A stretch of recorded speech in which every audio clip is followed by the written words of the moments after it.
Le soleil se couchait lentement sur Québec, teintant d'orange les ruelles étroites et les places bondées. Stéphane Martin marchait d'un pas assuré, le téléphone pressé contre l'oreille. Il venait de terminer le tournage de son émission de télévision et discutait des derniers détails avec son agent. Oui, bien sûr, les chiffres sont excellents. Nous ferons le point demain en réunion, dit-il, ajustant sa veste en tournant au coin vers une petite place.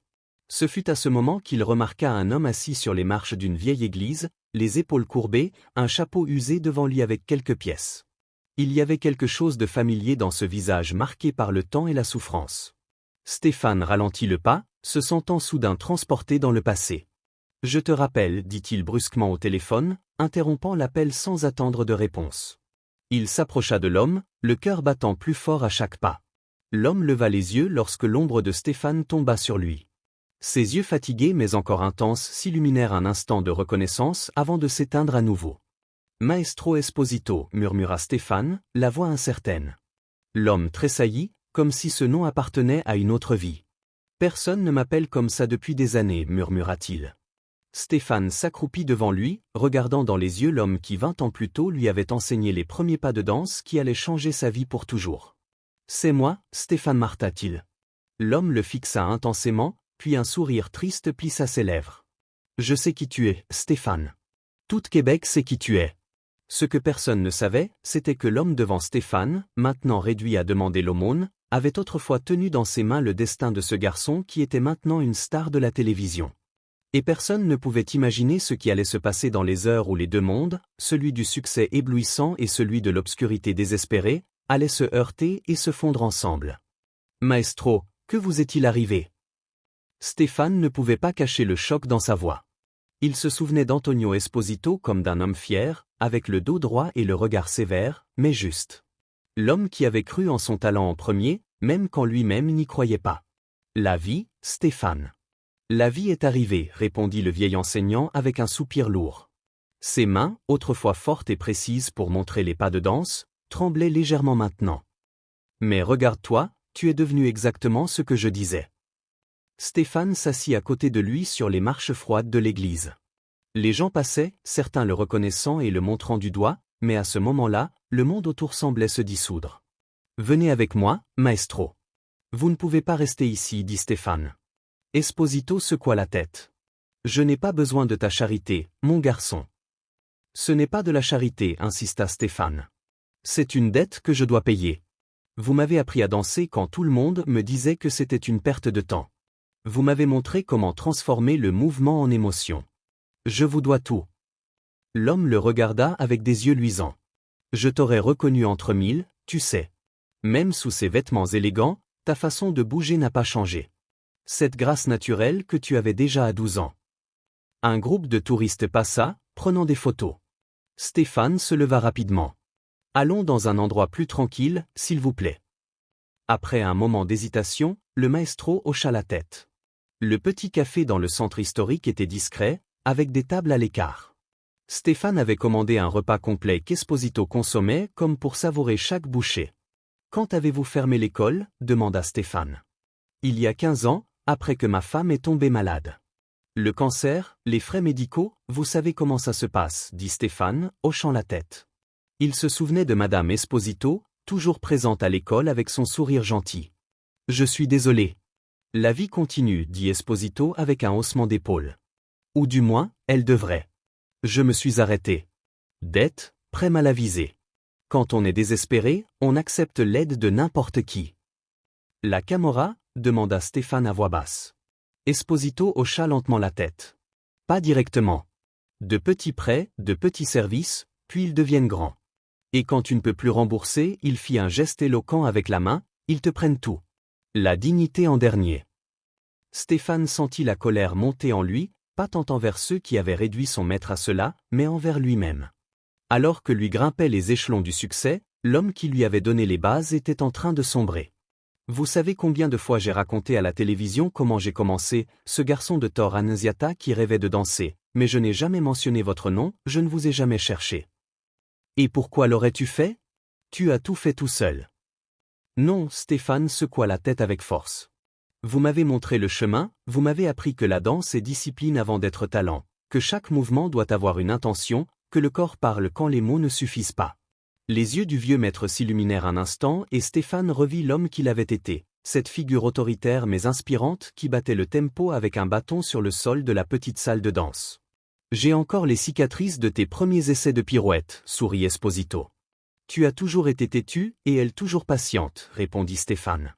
Ils se regardèrent, pendant un moment, le temps sembla se dissoudre. Puis Esposito baissa les yeux. Je ne peux pas accepter ton aide, Stéphane. Pas dans ces conditions. Je ne veux pas être un cas de charité pour apaiser ta conscience. Et si ce n'était pas de la charité, dit Stefano, une idée prenant forme dans son esprit. Et si c'était une opportunité pour nous deux? Esposito le regardait incrédule tandis qu'il marchait le long du front de mer du Québec. La brise marine ébouriffait les cheveux de Stéphane. Pas une simple école, un centre, un endroit où les jeunes du quartier peuvent venir apprendre, découvrir qui ils sont à travers la danse, comme cela m'est arrivé. Tu es fou, Stéphane. Je ne suis plus celui que j'étais, et ces jeunes, ce n'est pas facile de les éloigner de la rue.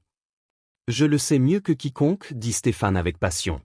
J'étais l'un d'eux et vous m'avez montré une autre voie. Ils s'arrêtèrent pour regarder la mer. Le Vésuve se dressait à l'horizon, imposant et menaçant.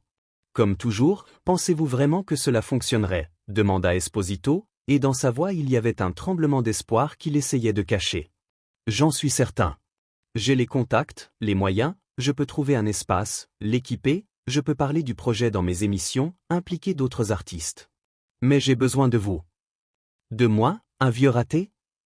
Du meilleur enseignant que j'ai jamais eu, corrigea Stéphane. De l'homme qui sait voir le potentiel là où les autres ne voient que des problèmes. Esposito secoua la tête, mais un sourire plissait ses lèvres. Tu as toujours été bon avec les mots, hein? J'ai appris cela de vous aussi, vous vous souvenez quand vous me faisiez décrire chaque mouvement avant de le suivre?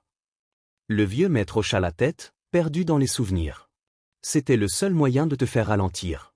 Tu voulais toujours courir avant de savoir marcher. Et maintenant je suis ici, dit Stéphane, prêt à marcher de nouveau à vos côtés. Les mois suivants furent un tourbillon d'activités. Stéphane avait trouvé un ancien hangar industriel dans le quartier de la Sanita, l'un des plus difficiles du Québec, mais aussi l'un des plus vivants culturellement.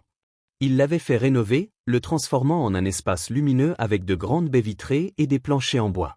Cela n'avait pas été facile. Il y eut des obstacles bureaucratiques, des méfiances de la part des familles, même des menaces voilées de la part de ceux qui voyaient ce projet comme une intrusion sur leur territoire. Peut-être est-ce trop ambitieux, dit Esposito un soir alors qu'ils étaient assis parmi les sacs de ciment et les panneaux de plâtre. Cette zone est exactement là où une école comme celle-ci doit être, interrompit Stéphane. Là où elle est le plus nécessaire. Le vieux maître s'était installé dans un petit appartement près de l'école. Lentement, il récupérait non seulement sa dignité, mais aussi sa passion. Stéphane le voyait quand il travaillait avec les ouvriers, expliquant exactement comment devaient être les salles, l'acoustique, les vestiaires. Les inscriptions furent l'étape la plus difficile. Les premiers à venir furent de jeunes enfants, amenés par des mères enthousiastes de rencontrer Stéphane Martin.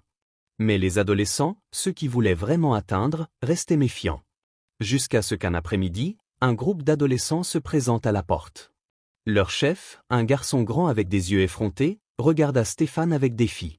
« On dit que vous enseignez la danse ici. »« C'est vrai, » répondit Stéphane, gardant un ton neutre. « Et on dit que tu es célèbre, que tu es ami avec des amis et que maintenant tu fais des émissions à la télé. »« C'est vrai aussi. » Le garçon le regarda un moment.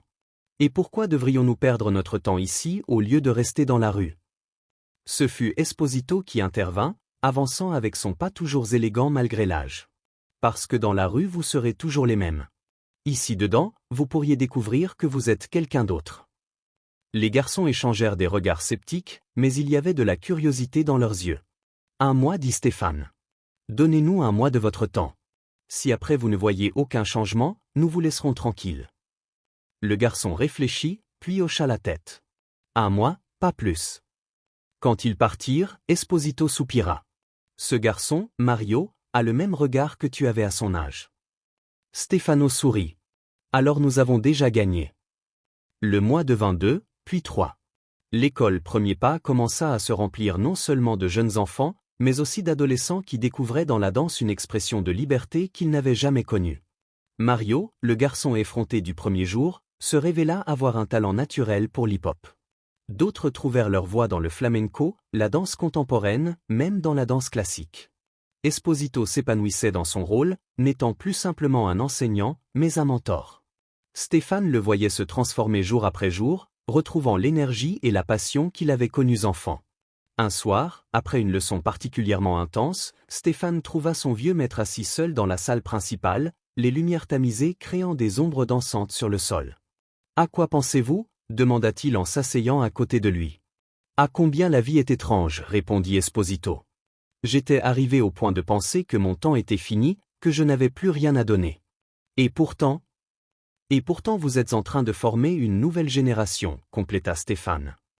Comme vous l'avez fait avec moi. Tu étais spécial. Tous ces jeunes sont spéciaux à leur manière. Ils ont juste besoin de quelqu'un qui leur fasse comprendre. » Esposito hocha lentement la tête. « Sais-tu que j'ai souvent pensé à toi dans les années sombres ?